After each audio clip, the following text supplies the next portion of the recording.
আজকে মাহে রমজান এসেছে, আমাদের প্রস্তুত হওয়ার দরকার আছে না নেই? আছে। এখন রেডি হতে হবে। রেডি হওয়ার জন্য এই কলবটাকে পরিষ্কার করতে হবে। কারণ এখানের মধ্যে জেনা, এখানে সিনেমা, এখানে নাটক, এখানে হিংসা, এখানে বিদ্বেষ, এখানে মানুষের প্রতি জুলুম করার যে মনোরঞ্জনা, সেগুলো আমাকে চেপে বসেছে। সেজন্য কোরআন ঢুকতে চায় কিন্তু কোরআন ঢুকতে পারে না। আল্লাহ আকবর বলতে চায়, আল্লাহ আকবর কলব পর্যন্ত খবর করে না। নামাজে দাঁড়ায়, আমি দাঁড়িয়ে আছি কাবার দিকে, আমার মন চলে যাচ্ছে কখনো সিনেমা হলে, আমার মন কখনো চলে যাচ্ছে বাজারে, আমার মন কখনো চলে যাচ্ছে এইদিকে। কিরে আমার মন, তুমি ডানে বামে যাও কেন? তোমার বডি তো কাবার দিকে, তোমার মন তো রব্বে কাবার দিকে থাকার দরকার কথা ছিল। কিন্তু মন বলছে তুই এমনভাবে রেডি করছস, এখানে আল্লাহর নূর ঢুকছে না, এখানে হাবিবুল্লাহর প্রেম ঢুকছে না, যার কারণে তোর মন এদিক সেদিক ঘুরছে। মাহে রমজানের চাঁদ উদিত হবে, একটা আমরা সচরাচর নিয়ম জানি, ফরজ উপরে, নফল নিচে। 1000 নফলকে এক পাল্লায় রাখলে, জুমার 2 রাকাত ফরজ নামাজকে আরেক পাল্লায় রাখলে অবশ্যই ফরজ কোটি গুণ দামি হয়ে যাবে। কখনো নফল এর কাছেও যেতে পারবে না। কিন্তু মাহে রমজান এমন মাস পেয়ে গেছি, আমার আকা রহমতুল্লিল আলামিন বলছে উম্মত মাহে রমজানে নফল একটা এবাদত করলে আমার মওলা 1 ফরজ এবাদতের সওয়াব দিয়ে দেয়। তাহলে আপনি 11 মাসের নফল আর ফরজ মিলাইতে পারবেন না, কিন্তু রমজান আসতে দেরি, নফলের সওয়াব ফরজ হয়ে যায়। ফরজ একটা করলে 70 গুণ সওয়াব ফরজের আরও বেশি হয়ে যায়। তো এরকম একটা নিয়ামতপূর্ণ মাস পেয়েছি, এটার প্রস্তুতির দরকার আছে না নাই? যদিও আমরা শুরু করতে পারি নাই, কিন্তু আমার কামলিওয়ালা রহমতুল্লিল আলামিন রজব থেকেই রমজানের প্রস্তুতি শুরু করে দিতেন। এখন গ্লাসের নিচে যদি ছিদ্র থাকে, পানি তো পড়ে যাবে, ওই পানি কখনো আটকাবে না। তো ওই গ্লাস ইউজ করলে আপনি জীবনে পানি পান করতে পারবেন? কখনো সম্ভব নয়। সেজন্য আগে দেখতে হবে গ্লাস ঠিক আছে কিনা, গ্লাস ঠিক, তারপর পানি রাখতে হবে। এখন আমার কলব, আমার বক্ষ, আমার হৃদয় এটা রমজানের ফজিলত নেওয়ার মতো উপযুক্ত হয়েছে কিনা এটা দেখতে হবে। যদি আমার কলবে ছিদ্র থাকে, রমজানের ইবাদত করব কিন্তু ছিদ্র দিয়ে বের হয়ে যাবে, তাহলে রমজানের রহমত, মাগফিরাত, নাজাত এগুলো আমরা কখনো খুঁজে পাবো না। সেই জন্য আল্লাহ রজব, শাবান এই জন্য দিয়েছে, আমরা গুনার কারণে, পাপের কারণে, অপরাধের কারণে যে ছিদ্রগুলো হয়ে গেছে, এই ছিদ্রগুলো ঠিক করে মাহে রমজানে যেন রহমানের সামনে আসতে পারে। সেই জন্য মেহমানকে মেহমানদারি করতে হয়। যেমন আমার কাছে মেহমান আসলে আমি ওনাকে নাস্তা করাবো, আমি কারো ঘরে গেলে উনি আমাকে মেহমানদারি করবে।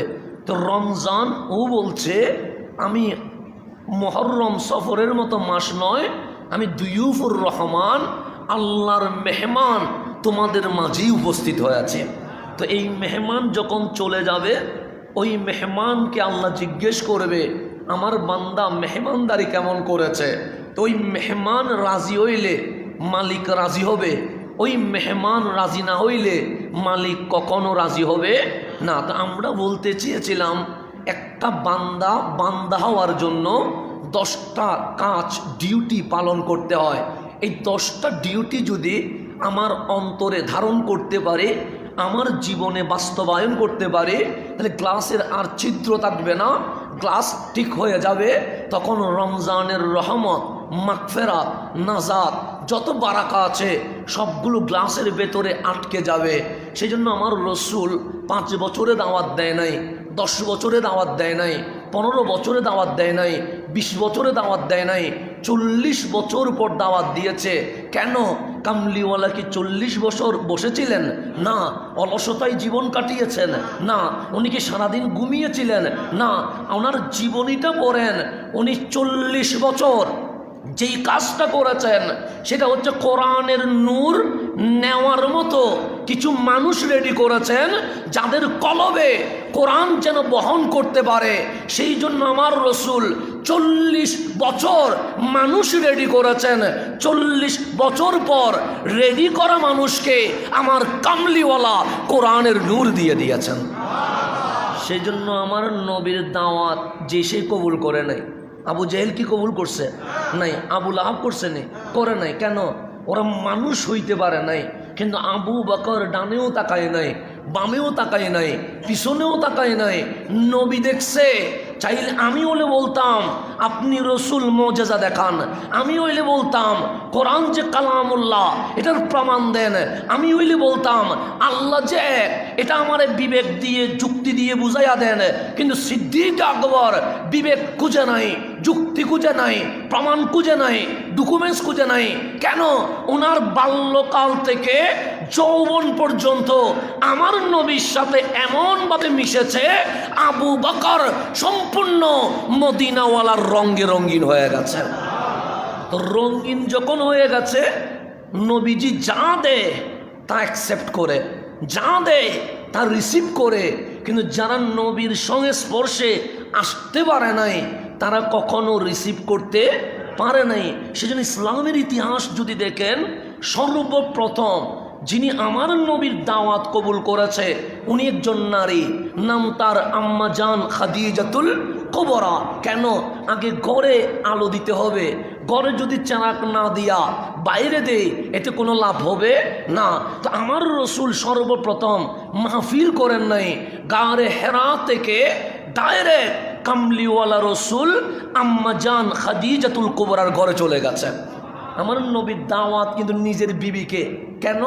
আমার রসুল বলছে উত্তম চরিত্র বুঝবা কেমনে? যে মানুষটা তার স্ত্রীর কাছে সৎ, সে আল্লাহর কাছেও সৎ। কেন? আমার বিবি জানে আমি কীরকম। আমি এখানে 1.5 ঘন্টা অভিনয় করে ফেলতে পারবো, কিন্তু আমার বউয়ের সামনে আমি অভিনয় করতে পারবো না, কারণ যার সাথে আমার দিন রাত সংসার করতে হয়। সেজন্য আমার রসুল বলছে উত্তম চরিত্রের মাপকাঠি চেনার জন্য তার স্ত্রী মূল জিনিস। কেন? কারণ অনেকে রিক্সাওয়ালার সাথে হয়তো বা মাথা গরম হয়, কিন্তু রিক্সাওয়ালার রাগ রিক্সাওয়ালার উপর না দিয়া বউয়ের উপর দিয়ে দেয়। কথা ঠিক না? যত গুসা রাগ আছে সবগুলো কার উপরে? বউয়ের উপরে। এরকম হয় কি হয় না? তো আমি বাইরে খুব চমৎকার মানুষ, কিন্তু আমি ভেতরে খারাপ হতো হইতে পারে। তো মানুষ সৎ এটা বুঝবেন কেমনে? যে বিবির কাছে সৎ, বউয়ের কাছে সৎ, সে আল্লাহর কাছে সৎ। সেজন্য যার স্ত্রী বলবে মালিক আমার স্বামীর ব্যাপারে আমার কোনো অভিযোগ নাই, আল্লাহ বলবে আমার বান্দার ব্যাপারে আমার কোনো অভিযোগ নাই। তাহলে স্ত্রী সাক্ষী স্বামীর জন্য অ্যাকসেপ্ট হবে কোথায়? কাল হাসরের ময়দানে। সেজন্য রসুল আরবি মানুষকে দাওয়াত না দিয়া ঘরের ভিতর ঢুকা বললেন খাদিজা জাম্মিলুনি জাম্মিলুনি জাম্মিলুনি, আমারে চাদর দাও, কম্বল দাও, শরীর আমার কাঁপছে। আম্মা জান খাদিজা দেরি করে নাই, তাড়াতাড়ি কম্বল বের করে কামলিওয়ালার শরীরের উপর দিয়ে দিয়েছেন। কেমন সুন্দর লেগেছে। আমিও গায়ে কম্বল দিই, আপনিও গায়ে কম্বল দেন, কিন্তু এটা নিয়ে কেউ কবিতা লিখে নাই, এটা নিয়ে কেউ সাহিত্য লিখে নাই। আমার মালিক ডাক দিচ্ছেন হাবিব গায়ে কি? হাবিব বলে আমি কম্বল পরিধান করেছি। কে পরিয়ে দিয়েছে? আমার খাদিজা। আল্লাহ বলে এত সুন্দর লাগছে, ইয়া আইয়ুহাল মুজাম্মিল, দুনিয়ার কেউ লিখতে হবে না, আমি আল্লাহ লিখছি। হাবিব কম্বল যে পরেছেন এত সুন্দর লাগছে, আমি আপনারে আজ ডাকবো মুজাম্মিল। কম্বল পরে আছে, এতেও আমার হাবিবকে সবচেয়ে সুন্দর লাগা শুরু হয়ে গেছে। তাহলে কম্বল বললেও এটা আল্লাহর কাছে ভালো লাগে, হাবিব ঘুমাইলেও আল্লাহর কাছে ভালো লাগে, হাবিব বসলেও আল্লাহর কাছে ভালো লাগে, হাবিব চেহারা তুললে এটাও আল্লাহর কাছে ভালো লাগে, হাবিব কাঁদলে এটাও আল্লাহর কাছে ভালো লাগে, হাবিব হাসলে এটাও আল্লাহর কাছে ভালো লাগে, হাবিব চাইলে এটাও আল্লাহর কাছে ভালো লাগে, হাবিব অধিকার দাবি করলে এটাও আল্লাহর কাছে ভালো লাগে। কেমন জাত, কিভাবে বানিয়েছে আমি নিজেও বুঝতে পারি না। হাবিব আসমানে থাকায় এটাও আল্লাহ কোরআনে বলে, হাবিব বসে এটাও আল্লাহ কোরআনে বলে, হাবিব কাঁদে এটাও আল্লাহ কোরআনে কোরআনে বলে, হাবিব ঘুমায় এটাও আল্লাহ কোরআনে বলে, হাবিব ফজরে উঠে এটাও আল্লাহ কোরআনে বলে, হাবিব কি করছে না করছে মালিক এটা কোরআনে বলছে। সেই জন্য আম্মা জান আয়েশা সিদ্দিকা তাহেরা বলছে হুলুকুহুল কোরআন, 30 পারা কোরআনের জিন্দা কোরআন আমি আয়েশা দেখেছি। ওই জিন্দা কোরআনের নাম রহমতুল্লিল আলামিন, এটার নাম রহমতুল্লিল আলামিন। হাবিবের সব কিছু আল্লাহর কাছে কি লাগে? ভালো লাগে। এটা হচ্ছে বন্ধুত্বের বহিঃপ্রকাশ। সেটা আমিও দুনিয়ার যখন বন্ধুত্ব করি, আমার বন্ধুর নামে কেউ কিছু বললে আমার খারাপ লাগে, তো মাঝে মাঝে আমি ভাবি আর যিনি মওলার বন্ধু ওনার বিপক্ষে যখন আমি বলি তখন আমার মওলার কেমন লাগে। এটা আমার কাছে মাঝে মাঝে ভাবি আর কি, যে আমার মওলা হয়তো বা দুনিয়ার জমিনে শাস্তি দিচ্ছে না, তা আল্লাহরে জিজ্ঞেস করেন মালিক তোমার কি খারাপ লাগে নাই? আমরা নবীর শানে বিয়াদবি করি, আল্লাহ বলে অবশ্যই খারাপ লাগবে, কারণ ওয়ারাফা'না লাকা যিকরাক, আমার গড় কাবার ভেতরে 360 মূর্তি ঢুকিয়েছে, আমি প্রতিবাদ করি নাই। কেন? আমি হাসরের ময়দানে ধরবো, কিন্তু আমার হাবিব রে আবু লাহাব শুধু আঙ্গুল তুলেছে, আমি তাব্বাত ইয়াদা বলে প্রতিবাদ করতে দেরি করি নাই। আমার হাবিবের প্রতি আঙ্গুল উঠলে আমি আল্লাহ সহ্য করতে পারি না। হাবিবরে পাগল বললে আমি আল্লাহ উত্তর দিই। হাবিবের বিবিকে কেউ সমালোচনা করলে আমি আল্লাহ কোরআনের ওহী নাজিল করি। তো মাওলা আমরা যে বিয়াদবি করছি আল্লাহ বলে বড় গুসা হয়, বড় রাগ হয়, আযাব দিতে বড় মন চায়। তো মালিক দাও নাই কেন? তোমার মূসার সাথে বিয়াদবি করেছে ফেরাউন, তুমি তো সুবাইয়া মেরে ফেলেছ। নমরুদ বিয়াদবি করেছে খলিলের সাথে, তুমি তো অ্যাকশনে যাইতে দেরি করো নাই। ঈসা রুহুল্লাহর সাথে উম্মত বিয়াদবি করেছে, তুমি তো জবর করে দিয়েছ। নূহ রাসূলুল্লাহর সাথে উম্মত বিয়াদবি করেছে, তুমি বন্যা দিয়ে ডাইরেক্ট মেরে ফেলেছ। তো তোমার হাবিব এটা নাকি ইমামুল আম্বিয়া, আমরা বিয়াদবি করি, আযাব দাও না কেন? আল্লাহ বলে দিতে তো মন চায়, তো দিতে পারো নাই কেন? আল্লাহ বলে দিতাম কেমনে? মা কান আল্লাহু লিইউআযিবাহুম, হাবিব আপনার উম্মতরে আযাব দিতে পারছি না, দিতে পারছি না, দিতে পারছি না। মালিক তোমার রাগ উঠে না? সে উঠে। তোমার গুসা হয় না? সে হয়। তোমার কি আযাব দিতে মন চায় না? সে চায়, কিন্তু দাও না কেন? সুওয়া আনতা ফীহিম, আপনি নবীর কারণে দিতে পারে নাই, আপনি উম্মতি উম্মতি বলে চোখের পানি ছেড়ে দিয়েছেন বলে আমি আল্লাহ আযাব দিতে পারি নাই। এটার নাম রহমতুল্লিল আলামিন। আমরা বিয়াদবি করছি আর উনি রওজায় উম্মতি উম্মতি বলে চিল্লায়। আল্লাহরে বলে কারা আযাব দিবা? এটা না আমার উম্মত, কারা আযাব দিবা? এটা না, এটারে না আমি উম্মত বানাইছি। ওইটা বলে বলে আল্লাহর হাবিব আল্লাহর বারবার সিদ্ধান্ত চেঞ্জ করতে দাবি দেয়, মাওলা দিও না ওদেরকে আযাব, দিও না ওদেরকে আযাব। এভাবে করে করে নিজেই সুপারিশ করে করে আমাদেরকে বাঁচিয়ে দেয়। আর উম্মত এই সুযোগে আরও বেশি বিয়াদবি করে, আরও বেশি বিয়াদবি করে। তা আল্লাহ যেন অন্তত আমাদেরকে বেয়াদব হওয়া থেকে হেফাজত করেন। সব মাফ করা যায় কিন্তু বেয়াদবি মাফ করা যায় না। কিছু লিমিট আছে, তওবা আছে। যেমন এটা রমজান মাস, আল্লাহ বলে সব গুনাহ মাফ করে দিব, কিন্তু কিছু গুনাহ আছে যেগুলো মাফ করবে না। তোর মধ্যে 1 নাম্বার হচ্ছে বিয়াদবি মাফ করবে না। সেই জন্য উলামায়ে কেরাম বলে গেছে তওবা সবার জন্য খোলা আছে, কিন্তু যে রসুলের শানে বিয়াদবি করে তার কপালে তওবা নসিব হয় না।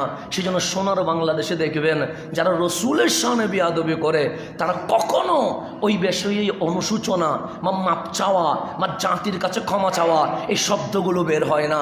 কেন বের হয় না? কারণ সবার জন্য তওবা নসিব হয়, কিন্তু বেয়াদবে রসুলের তওবা নসিব হয় না। এটা মনে রাখবেন। সেই জন্য সব কিছুতে আল্লাহ তওবার জন্য একটা সুযোগ করে দেন, দরজা খুলে দেন যে বান্দা আয়। দেখবেন আপনিও গুনাহ করছেন, আমিও গুনাহ করছি, বেশি গুনাহ করে ফেলেছি, কিন্তু মাঝে মাঝে দেখবেন কলব খবর হয়ে যায়, মাঝে মাঝে অনুশোচনা চলে আসে যে আমি চোখ দিয়ে কি দেখার কথা ছিল, আমি কি দেখছি, কান দিয়ে কি শোনার কথা ছিল, আমি কি শুনছি, পা দিয়ে কোথায় যাওয়ার কথা ছিল, আমি কোথায় চলে যাচ্ছি। এরকম মাঝে মাঝে আমাদের অনুশোচনা জাগে কি জাগে না? জাগে। অনেক সময় গুনাহ করার পর ঘুমাইতে পারি না, আমার মালিক কি বলছে, আমি যে গুনাহ করলাম কোনো আযাব চলে আসতেছে কিনা। দেখবেন তওবার জন্য চটপট করে অন্তর। কিন্তু যারা রসুলের শানে বেয়াদবি করে দেখবেন তাদের মাঝে অনুশোচনা জাগে না। কেন? কারণ আল্লাহ সবার জন্য তওবার দরজা উন্মুক্ত করে দেয়, কিন্তু বেয়াদবে রাসূলের জন্য তওবার দরজা কখনো উন্মুক্ত করে না। সেই জন্য সব জায়গা থেকে মাপ পাওয়া যায়, শানে রিসালাতে বেয়াদবি করলে কখনো মাপ পাওয়া যায় না। তো আল্লাহর জন্য এইখান থেকে আমাদেরকে হেফাজত করেন। আমরা অন্যের জন্য কি বলবো জানি না, কিন্তু আমাদের জন্য তো আল্লাহর দরবারে দোয়া করা উচিত।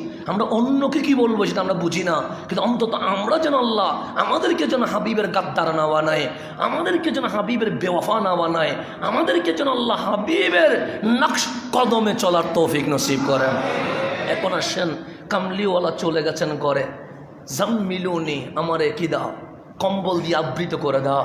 আল্লাহ বলে খাদিজা যে কম্বল দিলেন সুন্দর লাগছে, ইয়া আইয়ুহাল মুজাম্মিল, হে কম্বলে আবৃত আমার হাবিব, এত সুন্দর লাগছে আপনারে।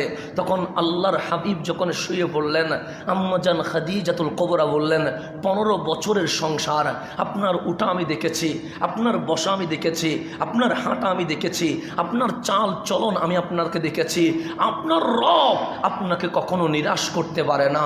ও হাবিব, আপনি হঠাৎ করে শরীর কাঁপছে, কম্বল পড়লেন কেন?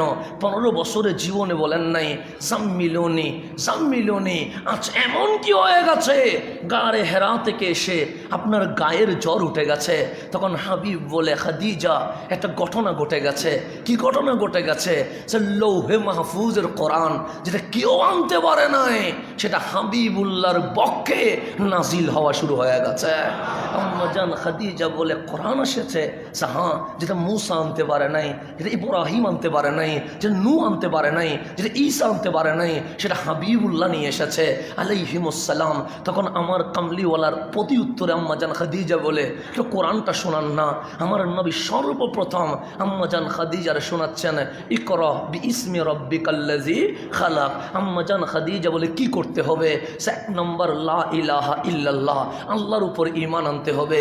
2 নম্বর আনা রাসূলুল্লাহ, হ্যাঁ তোমার স্বামী হতে পারে, কিন্তু আমি রহমতুল্লিল আলামিন। হ্যাঁ, যে কথা বলছি এগুলো আমার কথা নয়, ইন্নাহু লাকুরআনুন কারীম, এগুলো কোরআনে কারীম। আম্মাজান খাদিজার আদবটাও তো আমাকে দেখতে হবে, বউ স্বামীর সাথে কিভাবে কথা বলবে এটাও আমাকে দেখতে হবে। আম্মাজান খাদিজা চাইলে বলতে পারতেন, আমি পরীক্ষা নেব, আমি দেখবো আপনি আসলে নবী কিনা, কিন্তু আম্মাজান খাদিজা ওইভাবে প্রশ্ন করছে না। কেন? বিশ্বের মা, রসুলের স্ত্রী আম্মাজান খাদিজাতুল কুবরা বিশ্বের সমস্ত বিবিদেরকে শিক্ষা দিচ্ছে, স্বামী যখন কোনো কিছু নির্দেশ দেয় তখন আদবের সাথে কথা বলতে হয়। আম্মাজান খাদিজা ডাইরেক্ট অ্যাকশনে যান নাই। আম্মাজান খাদিজা বলেন, কে এসেছে ইয়া রাসূলুল্লাহ? যা জিবরাইল, আমার কাছে জিবরিল রইসুল মালাইকা এসেছেন। স্বামীর সামনে মুখে নেকাব দিতে হয় না, কিন্তু আম্মাজান খাদিজাতুল কুবরা নেকাব দিয়ে আসলেন, শুধু চোখ দেখা যায় আর কিছু দেখা যায় না। রসুল আরবি বললেন, ও খাদিজা, আমি তো তোমার স্বামী, তুমি নেকাব পরে আসলা কেন? নবী গো, আপনি দেখেন তো, যারা আপনি গাঁরে হেরার মধ্যে দেখেছেন ওই জিবরাইলকে কি দেখা যাচ্ছে কিনা? আমার কামলিওয়ালা আসমানের দিকে তাকায়া বললেন, হ্যাঁ হ্যাঁ, জিবরাইলে দেখা যায়। আম্মাজান খাদিজার নেকাবটা খুলে ফেলছেন, সে এখন দেখা যায়নি। আমার কামলিওয়ালা বলে, এখন তো দেখা যায় না। আবার নেকাব পড়লেন, আম্মাজান খাদিজা বলে, দেখা যায়নি, সে এখন দেখা যায়। আবার নেকাব খুললেন, এখন দেখা যায়নি, সে এখন দেখা যায় না। আবার নেকাব পড়লেন, এখন দেখা যায়নি, সে দেখা যায়। নেকাব করলেন, দেখা যায়, সে দেখা যায় না। আম্মাজান খাদিজা বলে, লা শাক্কা ওয়ালা রাইবা আনতা রাসূলুল্লাহ, সন্দেহ নাই, সন্দেহ নাই, আপনি রহমতুল্লিল আলামিন। আমি খাদিজা আমানতু বিকা, কোনো প্রকার প্রমাণের দরকার নাই, ডাইরেক্ট ঈমান নিয়ে এসেছি। আমার রহমতুল্লিল আলামিন হাসি দিয়েছে। মাওলা প্রথম দাওয়াত নিজের বিবিরে দিলাম, বিবি ডানেও দেখে নাই, বামেও দেখা নাই, কামলিওয়ালার হাতে হাত রেখে কালিমা পড়ে ফেলেছেন। সর্বপ্রথম বিবি রিসিভ করে ফেলেছে। তো আমার নবী বললেন, খাদিজা কেমনে বুঝলা যে আমি নবী? তুমি কেমনে বুঝলা? কারণ তুমি তো আমার কোনো প্রমাণ চাওনি, জিজ্ঞেস করোনি। ও আমার প্রমাণ হয়ে গেছে। কেন? উনি আলেমা ছিলেন, উনি বড় ফকিহা ছিলেন, উনি বড় বুদ্ধিমান ছিলেন, উনি তওরাত জবুর এগুলার কিতাবের আলেমা ছিলেন। সেই জন্য নারী শিক্ষারও দরকার আছে। তবে নারীদের জন্য আলাদা ইউনিভার্সিটি থাকবে, পুরুষের জন্য আলাদা ইউনিভার্সিটি থাকবে, যাতে পর্দা যেন হুকুম কি না হয়। ভিন্নতা না ঘটে। এটাই হচ্ছে আমরা মুসলমান। নারী শিক্ষাকে আমরা না বলি না। ইসলাম নারীকেও মানুষ বলেছে, পুরুষকেও মানুষ বলেছে। তবে পুরুষ আর নারী যে পর্দার বিধান আছে, অবশ্যই সেই পর্দা মেনটেন করতে হবে। পর্দা বিসর্জন দিয়ে শিক্ষা যদি নেন, শিক্ষিত হবেন কিন্তু অমানুষ হয়ে যাবেন। কথা ঠিক না? আমরা এখন দেখতেছি তো 9 বছরের মেয়ে চাচার বয়সী এরকম বৃদ্ধের সাথে পালিয়ে চলে যাচ্ছে। এরকম হয় কি হয় না? হচ্ছে, বাংলাদেশে হচ্ছে। তো বিদেশে যাওয়ার দরকার নাই, বাংলাদেশে হচ্ছে। কেন? শিক্ষিত হচ্ছে কিন্তু মানুষ হওয়া থেকে দূরে সরে গেছে। যেই বাবা তাকে কষ্ট করে লালন পালন করেছে, সেই বাবার একটা রায় নেবে এটা সে মানতে বাধ্য নয়। যেই মা রক্তকে পানি করে ফেলেছে, ওই মায়ের কথা শুনছে না। কেন? শিক্ষিত হচ্ছে কিন্তু মানুষ হচ্ছে না। আর ইসলাম ঢুকবে কার কাছে? আগে মানুষ হও, এরপর শিক্ষিত হও, তাহলে তুমি ইসলাম 100-তে 100 বুঝে যাবে। আগে মানুষ হইতে হবে। মানুষ না হইলে ইসলাম ঢুকবে কেমনে? আপনি যদি আবু জেহেল হয়ে দাঁড়ায় থাকেন, আপনার কাছে ইসলাম ঢুকবে না। আপনি যদি এজিদ হয়ে দাঁড়িয়ে থাকেন, আপনি হোসাইনকে চিনবেন না। আপনি যদি আবুল আহাব হয়ে দাঁড়িয়ে থাকেন, আপনি রসুলের শান বুঝবেন না। আপনি যদি আবু বকরের মতো গর্দান আমার নবীর সামনে ঝুঁকাইয়া দেন, এরপরেই আপনি নবী চিনবেন। এটা নবী চিনার কিছু ক্যাটাগরি আছে। এখন আসলে আমি যেখানে বলছি, আমার রসুল বলেন, খাদিজা কেমনে চিনলা যে আমি নবী? খাদিজা বলে, আমি এক্সাম নিয়ে ফেলেছি। কেমনে নিলা? আমি যে আপনার সামনে 3 বার ওই যে নেকাব সরালাম, খেয়াল করছেন নি? আমার রসুল বলে, খেয়াল করছি। তো ওখানে কি দেখছো? আমি যখন নেকাব পরা তখন তো জিবরিল ছিল। হ্যাঁ ছিল। আমি যখন নেকাব মুখ থেকে সরালাম তখন তো জিবরিল নাই। আমার রসুল বলে, জিবরিল নাই। আমি এখানেই বুঝে গেছি আপনি হক। সে কেমনে বুঝলা? সে নেকাব যখন পড়লাম তখন জিবরিল আপনার কাছে আসে, নেকাব যখন সরালাম জিবরিল চলে গেছে। কেন? সেটা যদি শয়তান হইতো তাহলে বেহায়া হইতো, নির্লজ্জ হইতো। আমি নেকাব খোলার পরেও সে বসে থাকতো, চলে যেত না। আর জিবরাইল যেহেতু ফেরেশতা, তার কাছে হায়া আছে, লজ্জা আছে, সেই জন্য আমি নেকাব খুলতে দেরি, উনি চলে গেছে। নেকাব পড়তে দেরি, উনি রয়ে গেছে। সুতরাং এটা ইবলিস নয়, এটা জিবরাইল। আম্মা জান খাদিজা এই একটা পরীক্ষার মধ্য দিয়ে বিশ্বের মুসলিম নারীকে জানিয়ে দিয়েছে, নেকাব পড়লে ফেরেশতা থাকে, নেকাব খুললে ফেরেশতা চলে যায়, শয়তান ঢুকে। আজ সোনার বাংলাদেশ সহ সমগ্র বিশ্বে পরকিয়া, জেনা, বেবিচার, তালাক এই সব কিছু প্রবেশ করে আমার ঘর, আপনার ঘর জাহান্নামে রূপান্তর হওয়ার পিছনে একটাই দায়ী, মুসলিম সমাজে যেদিন পর্দা উঠে গেছে সেদিন পরকিয়া, জেনা, বেবিচার ঘরের ভিতরে প্রবেশ করে দিয়েছে। আম্মা জান খাদিজা বলে, সমাধান কয়টা? 5টা লাগবে না। আমরা বলি তো 10টা সমাধান, 20টা, এতটুকু সমাধান যাও, তার দরকার নাই। সিম্পল নিয়ে নেন। সমাধান কয়টা? একটা সমাধান, যে পর্দা আছে তোমার ঘরে, ফেরেশতা আছে। ফেরেশতা আছে মানে রহমত আছে, রহমত আছে মানে বরকত আছে। পর্দা সরে গেছে, তোমার ফেরেশতা চলে গেছে, রহমত চলে গেছে, ইবলিস ঢুকেছে, শয়তান ঢুকা মানে তোমার ঘর অটোমেটিক অশান্তি জাহান্নামে রূপান্তরিত হয়ে যাওয়া। আপনি সিম্পল জিনিসটা বুঝেন। আমাদের দাদার আমল আর আমাদের আমল কয় বছর ব্যবধান হবে? ধরেন 20 বছর বা 25 বছর ধরেন না, বা তার চেয়ে আর একটু 30 বছর ধরেন। 30 বছর তার বেশি না। আমাদের দাদার আমল আর আমাদের আমল মাঝখানে গ্যাপ হচ্ছে কত বছর? তখন তো আমরা এখন পড়ি সন্তান 2টা হলে যথেষ্ট, একটা হলে আরও ভালো, এটা আমরা পড়ি এখন। তা আমাদের দাদারা কি এটা পড়ছে নি? আমাদের দাদাদের আমলে এটা ছিল। আমরা পড়ছি সন্তান 2টা হইলে যথেষ্ট, একটা হলে আরও ভালো। এটা জন্ম নিয়ন্ত্রণের কথা বলছে, কিন্তু আমার দাদারা কি এটা পড়ছে?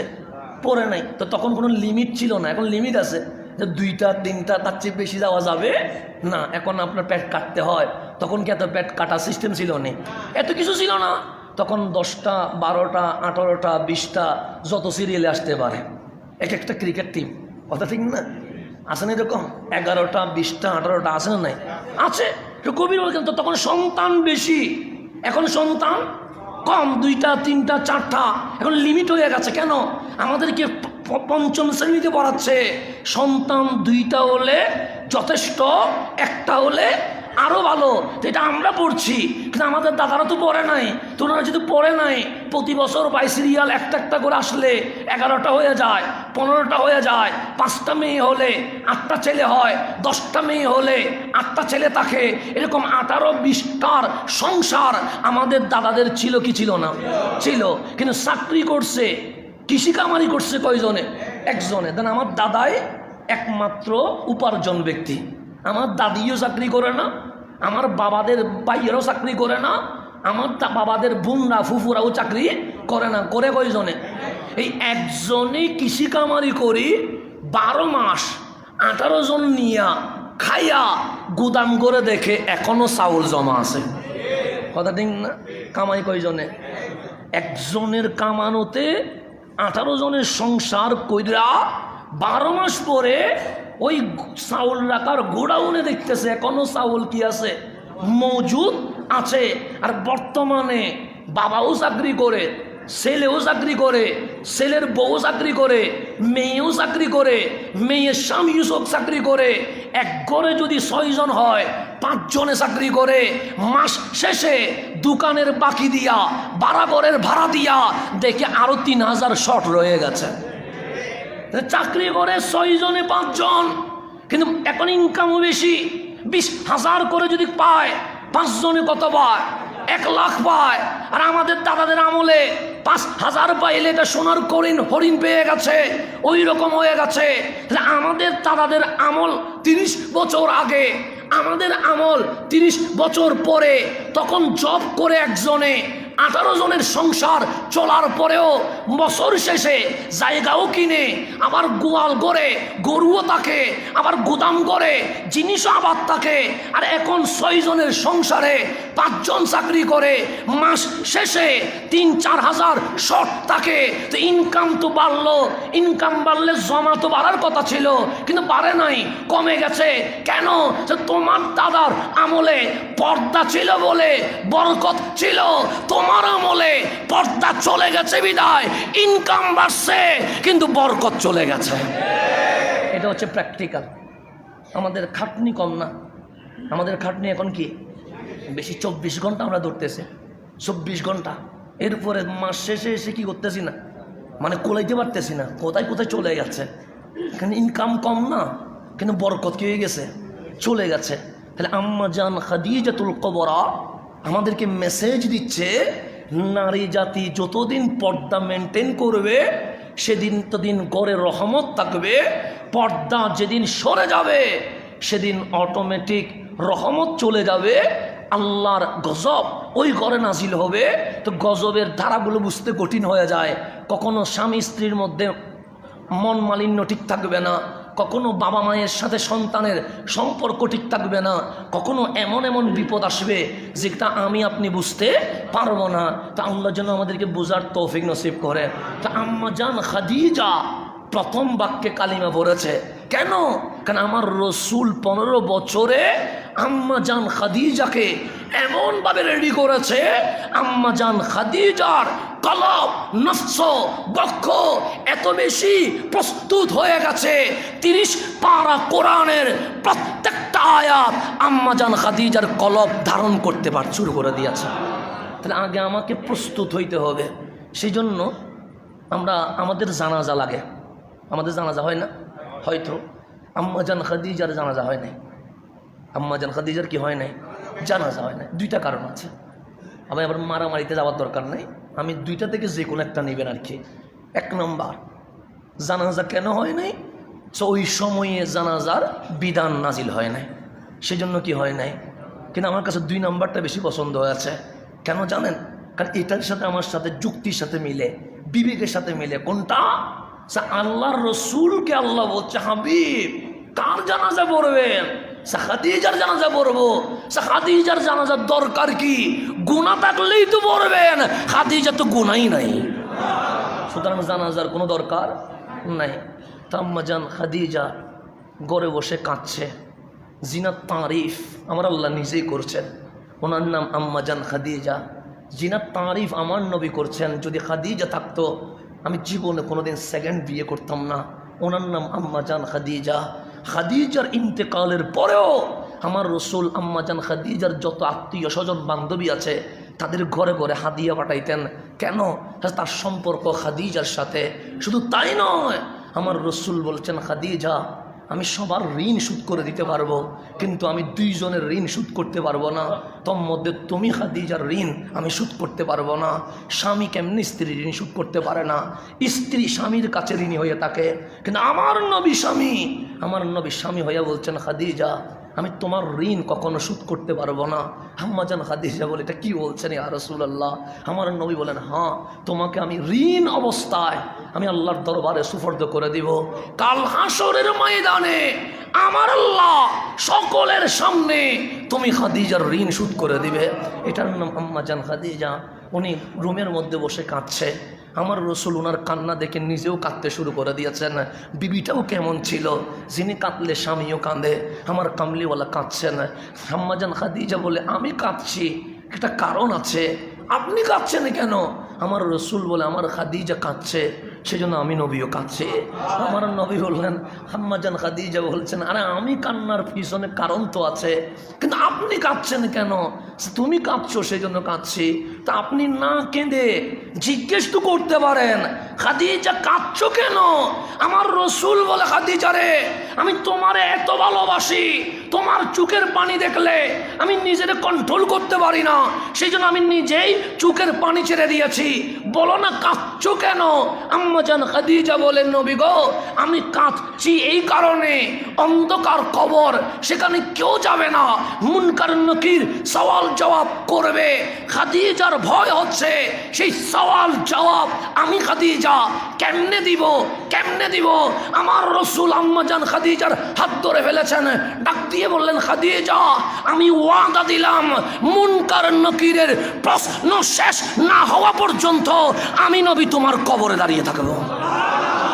এটার নাম আম্মা জান খাদিজা, যার জন্য আমার রসুল আমি তোমার কবরে দাঁড়িয়ে থাকবো। মুনকার নকিরের সওয়াল জবাব শেষ না হওয়া পর্যন্ত আমি যাব না। এটার নাম আম্মা জান খাদিজা। কেমনভাবে রেডি হয়ে আছেন রসুলের জন্য। আর আমরা উম্মত হয়ে এখনো রেডি হইতে পারতেছি না। রমজান আসছে, আমাদের এখনো কোনো খবর হচ্ছে না। আমরা শপিংয়ে দৌড়াবো। রমজান আসছে, আমরা এদিক সেদিকে দৌড়বো। রমজান আসছে, আমরা রমজানের নিয়ামতগুলো নিতে পারবো না। আম্মা জান খাদিজা কেমন রেডি হয়েছে। আমার নবী বললেন, খাদিজা তোমার কোনো টেনশন নেই, আমি তোমার কবরে দাঁড়িয়ে থাকবো। মুনকার নকিরের সওয়াল জবাব শেষ হবে, এরপর আমি ঘরে ফিরবো। আম্মা জান খাদিজা চলে গেছেন। কামলিওয়ালা রাতভর ঘুমায় নাই। আম্মা জান খাদিজার লাশকে সামনে নিয়ে বসে আছে। যখন গোসল কাফন সবগুলো হয়ে গেছে, আমার রসুল নিজেই দাফন দিয়ে দিলেন। দাফনের পর মাটি দেওয়া হলো। মাটি দেওয়ার পর সাহাবায়ে কেরাম সবাই জিয়ারত করে রসুলে পাককে ডাকছেন, ইয়া রাসূলুল্লাহ চলেন না, ইয়া রাসূলুল্লাহ চলেন না। আমার নবী রৌদ্রের মধ্যে কবরের পাশে বসে আছে, কামলিওয়ালা যায় না।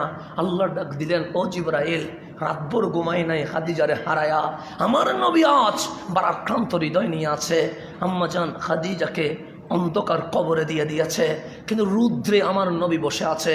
তুমি জিবরাইল যাও না, গিয়ে আমার নবীরে বলো যেন উনি ঘরে যায়, কিছুক্ষণ রেস্ট নেয়।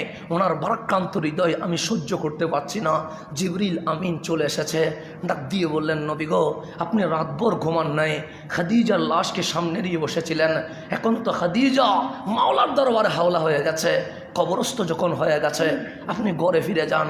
আমার নবী বললেন, জিবরাইল আমি কেমনে যাই? আমি তো খাদিজার সাথে ওয়াদা করেছি, মুনকার নকিরের সওয়াল জবাব শেষ না হওয়া পর্যন্ত আমি ঘরে যাব না, কিন্তু আমি কবরে বসে আছি। মুনকার নকির তো এখনো আসে নাই, সেই জন্য বসে আছি।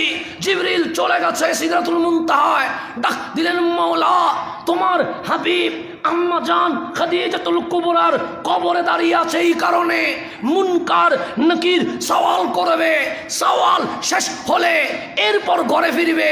কারণ তোমার নবী খাদিজার সাথে ওয়াদা করেছে মুনকার নাকিরের সওয়াল জবাব শেষ না হওয়া পর্যন্ত ঘরে যাবে না। আল্লাহ চিৎকার দিয়ে বললেন, হাবিব ঘরে চলে যান, ঘরে চলে যান। এটা তো খাদিজা, মুনকার নাকির আসবে না, সওয়াল জবাব হবে না, খাদিজা ডাইরেক্ট জান্নাতে চলে যাবে। এটার নাম খাদিজা, যিনি নবীর জন্য রেডি হয়েছেন, যার মুনকার নাকিরের সওয়াল জবাব পর্যন্ত আল্লাহ বন্ধ করে দিয়েছেন। এটার নাম খাদিজা, যিনি রসুলের জন্য রেডি হয়েছেন। কিন্তু আমি কতটুকু রেডি হতে পেরেছি, আপনি কতটুকু রেডি হতে পেরেছেন? সিদ্দিক আকবর যিনি রসুলের জন্য রেডি হয়েছেন, আমার নবী সফর করবে, ডাক দিয়ে বললেন, আবু বকর রেডি আসনি? আপনি হলে বলতেন আমি কাপড়টা নিয়ে আসি, কারণ আপনি তো আগে বলেন নাই আমারে 27-এ সফর। আমার নবী বললেন, আবু বকর রেডি আসনি? সিদ্দিকের শুধু একটা কথা, যেদিন আপনার কদমে এসেছি সেদিন থেকে আমি রেডি আছি, আমার নতুন করে রেডি হওয়ার কোনো দরকার নাই। এটা ছিল সাহাবায়ে কেরামের রেডি হওয়া। কিন্তু আমি রেডি কখন হইতে পারলাম? আমার হুসাইন কারবালায় চলে গেছে, বিবি জৈনব বলছে, ভাই আমার আপনি কি রেডি আছেন? হজরত ইমাম আলী মাকাম বলছে, কামলিওয়ালা নবী যখন আমাকে হাত বাড়িয়ে দিয়েছেন তখন বলেছিলেন ওয়ান হার, মালিক কোরবানি করতে বলেছে। সে কোরবানির ব্যাখ্যা করতে হয় নাই, আমি বুঝে গেছি কোরবানি কোনটা হবে। কারণ ইব্রাহিমের কোরবানি ছিল ইসমাইলকে কোরবান করে দেওয়া, আল্লাহ সেদিন ইসমাইলকে সরিয়ে দিয়েছে, কিন্তু কোরবানির হুকুম তো বাদ হয় নাই, সেদিন ইসমাইল সরে গেছে। কিন্তু আল্লাহ বলছে জবহে আজিম অপেক্ষা করছে। তা আমার রসুল যখন বলছে ওয়ান হার হুসাইন, আল্লাহ আমারে বলছে কোরবানি করতে, কোরবানি করতে হাতটা দাও না। হুসাইন কামলিওয়ালার হাতের উপর হাত রাখলেন, কামলিওয়ালা বললেন ওয়ান হার, কোরবানি করতে হবে। হুসাইন বলে কোরবানি কি জিনিস নবীজি আমারে বলে নাই, কি কোরবানি করতে হবে নবীজি আমারে বলে নাই। কিন্তু একটা শব্দ আমার তখন মনে পড়েছে, রসুল আরবি বলেছে হুসাইন মিন্নি ও আনা মিন হুসাইন, আমি হুসাইন, হুসাইন আমি, আমার থেকে হুসাইন, হুসাইন থেকে আমি নবী। সেদিন বুঝে গেছি নবীর ইসমাইল যদি এই দুনিয়ায় কেউ থাকে তারই নাম হুসাইন, সেটা আমি বুঝে গেছি। ইব্রাহিমের ইসমাইল ছিল আর কামলিওয়ালার ইসমাইল হচ্ছে হুসাইন, সেটা আমি বুঝে গেছি। কিন্তু ওয়ান হার যখন বলছে তখন আমার হাত যখন কুদেছে তখন আমি বুঝে গেছি মিনার কোরবানি ইসমাইল সরে গেছিল, হুসাইনের কোরবানি হুসাইন কখনো সরতে পারবে না। হুসাইনকে কোরবানি করতে আমি রেডি আছে। সেজন্য আপনি কারবালায়ও যান, মক্কায়ও আসেন, দুইটা জিনিসে চলে আসেন। ইসমাইল জবিহুল্লাহকে আম্মা জান হজরতে হাজেরা রাদিয়াল্লাহু তাআলা আনহা উনি যখন নিচে রাখলেন, জমজম ওনার পায়ের বাড়ি থেকে বের হয়েছে। কথা ঠিক না? জমজমের একটা কূপ আছে না? নেই, আছে। এটা কোত্থেকে বের হয়েছে? মক্কায় তো তখন পানি ছিল না, মক্কায় তো মানুষ ছিল না, মক্কায় তো কোনো পরিবার ছিল না। আল্লাহ বললেন আমার ইসমাইল আর হাজেরা থাকবে, ইব্রাহিম দেশে চলে যাবে। ইব্রাহিম চলে গেছে, হাজেরা আর ইসমাইল থাকছে। তখন খলিল জিজ্ঞেস করছে, হাজেরা এখানে তো ঘর বাড়ি কিছু নাই, খাওয়া দাওয়া কিছু নাই, থাকবা কেমনে? হাজেরা বলে আপনি চলে যাচ্ছেন কার হুকুমে? আল্লাহর হুকুমে। হাজেরা আর ইসমাইল থাকবে কার হুকুমে? আল্লাহর হুকুমে। তা আপনার টেনশন কিসের?